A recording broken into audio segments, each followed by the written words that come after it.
अस्सलाम वालेकुम दोस्तों। मेरा नाम है इम्तियाज़ अली समर और आप देख रहे हैं summer TV Urdu YouTube channel.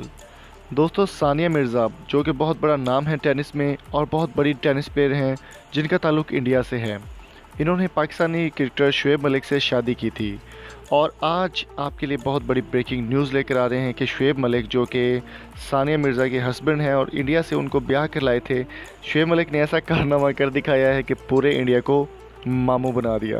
जी हाँ दोस्तों, बहुत बड़ी ब्रेकिंग न्यूज़ आपके साथ शेयर कर रहे हैं कि शुएब मलिक को अल्लाह ताला ने बहुत ही खूबसूरत एक बेटे से नवाजा है। जैसा कि आपने एक वीडियो देखी थी, बेबी शावर था सानिया मिर्ज़ा और शुएब मलिक का। आज शुएब मलिक ने पूरे इंडिया को मामू बना दिया है और चलिए आपके साथ शेयर करते हैं उनके बेबी और उनके वालिदैन की कुछ तस्वीरें।